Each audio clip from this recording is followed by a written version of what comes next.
Bonjour très chers téléspectateurs de iPluriel TV, bienvenue dans votre émission Actu Pointu, une émission que vous suivez tous les lundis et jeudis quand il est 20h.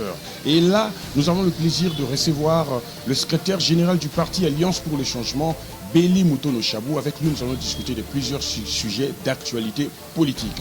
On y va. Monsieur le secrétaire général, bonjour. Bonjour camarades journalistes.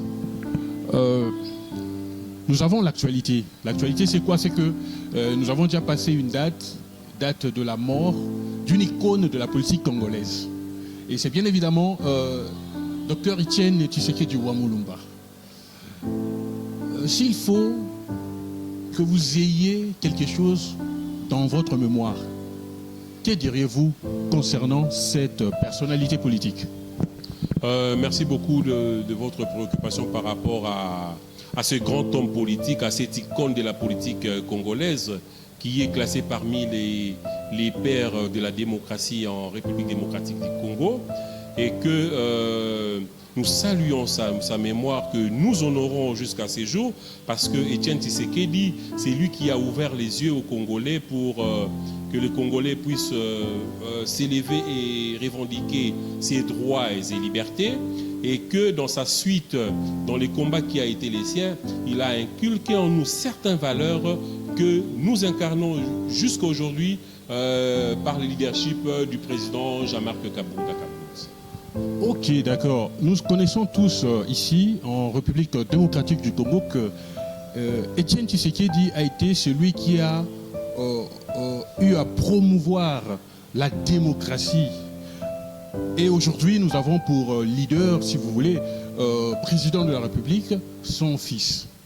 Est-ce que vous estimez que aujourd'hui, le combat d'Etienne Tshisekedi est pérennisé? Non, le combat d'Etienne Tshisekedi n'est pas pérennisé avec ces régimes. Voyez la manière dont ils ont conduit les affaires de l'État pendant les 5 dernières années. Ça va vraiment en contradiction avec la vision des pères fondateurs. Et ce qui est bien dommage et malheureux est que ses fils biologiques qu'il a eu à encadrer, à former et à engendrer, mais ils n'ont pas respecté les prescrits et l'héritage que nous a légué les Sphinx délimités. Pour vous, aujourd'hui, l'on peut dire que Etienne Tshisekedi aujourd'hui serait au regret, là où il se trouve? Il serait dans un plus grand regret, donc le regret le plus profond du fait que ce qu'il attendait voir de l'État lorsque l'opposition serait aux affaires, eh bien, la réalité, elle est ailleurs. Elle est ailleurs. Alors, on va aborder maintenant une autre question. Là, c'était une parenthèse pour Etienne Tshisekedi, père son âme. Nous avons eu, c'est vrai, les élections. D'aucuns l'appellent simulacre, d'autres disent élection, vrai, qui a amené le président actuel à son second mandat, et il a prêté serment. C'est vrai, dans le processus, nous avons eu beaucoup de choses là-dedans. Les dénonciations par-ci, des irrégularités par-là. Vous, qu'est-ce que vous pouvez dire s'il y a quelque chose à dire sur ces élections et surtout l'installation du président de la République comme étant président de 2024 ici jusqu'à 2028? Nous ne les dirons jamais assez. Les élections en République démocratique du Congo n'ont pas eu lieu. Si ce que nous venons de vivre doivent être considérés comme une élection, alors nous sommes partis pour notre univers. Les élections ont un cadre bien circonscrit. Et que lorsqu'on va même au-delà de ce qui devait être fait, je ne vois pas en quoi pouvons-nous considérer que nous avons vécu les élections. Ça, en tout cas, c'est un concept que nous... Mais attendez, il y a eu d'abord, avant élection, on a annoncé, il y a eu la campagne et tout ceci, et après vous dites que non, ce n'est pas des élections. Comment peut-on maintenant les appeler? Bon, c'est une nébuleuse qu'on peut considérer comme les autres l'ont traité de simulacre. Nous, on a parlé de gangstérisme et au-delà même, on peut même ajouter du banditisme électoral, puisque une élection qui devait se tenir avec un timing bien précis, lorsqu'on va au-delà de tout ça en violation même de la loi électorale, et que les kits électoraux se retrouvent entre les mains des individus qui jusqu'à aujourd'hui ne font pas objet de poursuites réelles, parce qu'on a pu invalider que certains caciques de la famille politique du régime actuel, mais qui jusque-là a été condamné de ces faits-là, et même la CENI qui doit répondre de ces actes, parce que c'est lui qui était détenteur de ces machines. A-t-il expliqué au moins à la nation comment ça s'est retrouvé entre les mains des individus? Donc tout ça là, on baigne dans un flou artistique et orchestré par ce régime qui a, par une certaine précipitation, voulu légitimer son pouvoir, que nous ne reconnaissons pas du reste. Donc nous estimons qu'on est en face d'un pouvoir illégal, illégitime plutôt, puisqu'ils ont traverser les étapes tout en brillant, même les prescrits de ce qui devait être. Bref, c'est pour dire que pour nous, les élections n'est pas à considérer du fait qu'elle n'a pas respecté d'abord les lois de la République démocratique. D'aucuns disent que le vin est tiré, il faut le boire. Alors, je pense que ce serait pour beaucoup d'autres. Demain, c'est fait. Que compte faire le parti Alliance pour le changement de l'honorable Jean-Marc Kabunda Kabound pour, je ne sais pas, barrer la route à ce que les autres appellent simulacre et gangstérisme électoral?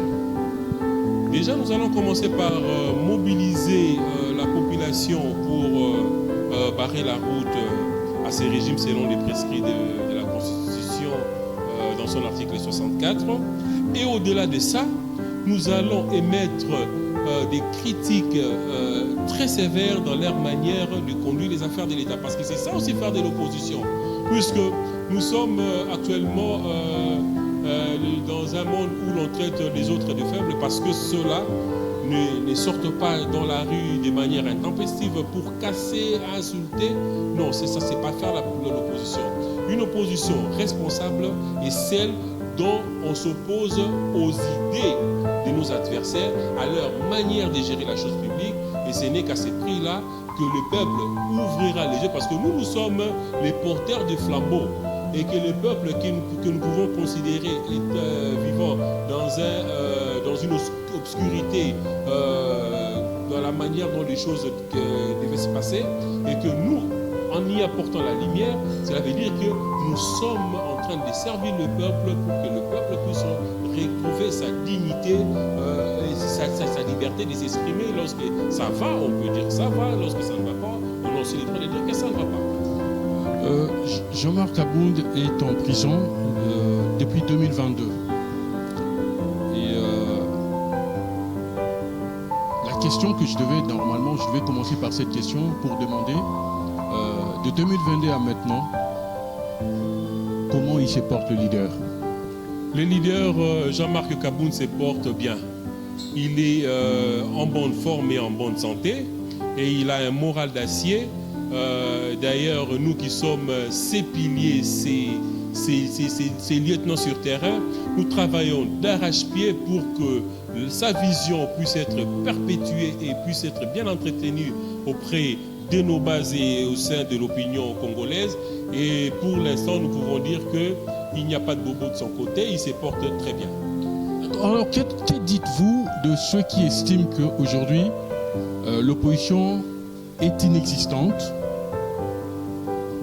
Bon, ils ne peuvent dire des choses de cette manière-là lorsqu'ils sont en train de se rafler 90% des sièges de l'Assemblée. Ça, on peut le considérer dans cette façon de voir. Mais si pour eux l'opposition c'est faire ce qu'ils ont fait, ou qu'ils veulent nous voir faire les choses comme eux veulent qu'on le fasse, eh bien ils sont sur une mauvaise voie. L'opposition en RDC, elle existe, et d'ailleurs elle est plurielle. Il y a des opposants au sein des institutions, il y a des opposants qui sont hors institution, et pour le cas qui est les nôtres, nous, comme nous ne cesserons de le dire, nous faisons une opposition radicale à un mode de gestion qui ne répond pas aux aspirations du peuple. Certains observateurs disent que le seul opposant qui reste aujourd'hui, c'est Jean-Marc Aboum. Vous l'affirmez? Je l'affirme et ils n'ont pas tort. Voyez seulement la suite des événements. Parce que rien n'empêchait aussi au président Kaboum de se présenter aux élections, parce qu'il jouit encore de ses droits civiques en tant que citoyen congolais, quand bien même qu'il soit incarcéré. Mais s'il n'a pas voulu entrer dans cette aventure, parce qu'il en connaissait l'issue, et puisqu'il a été les premiers à tirer la sonnette d'alarme, et aujourd'hui, le temps lui a donné raison. Donc c'est le vrai et l'unique opposant qui peut faire face à ce régime. Un mot de la fin. Pour un mot de la fin, comme on est en début d'année, c'est d'abord de présenter les vœux à la population congolaise et notre sollicitude et notre compassion à nos frères de l'Est qui vivent les atrocités et les affres des groupes armés, et que pour la population, nous leur demandons de se tenir mobilisés et prêts à enclencher l'article 64 de la Constitution. Monsieur le secrétaire général, je vous remercie. Et oui, nous avons discuté avec le secrétaire général du parti Alliance pour le changement de l'honorable Jean-Marc Kabunda Kabunda de l'actualité politique ainsi que de la date commémorative liée à Étienne Tshisekedi Wamulumba, le père fondateur de la démocratie et le père fondateur du parti UDPS. On se retrouve au prochain numéro avec le même plaisir et la même ferveur. N'oubliez pas de vous abonner sur la chaîne YouTube iPluriel TV, allez lire tous nos articles sur www.ipluriel.com. Merci, on se dit à bientôt et au prochain numéro. Ciao.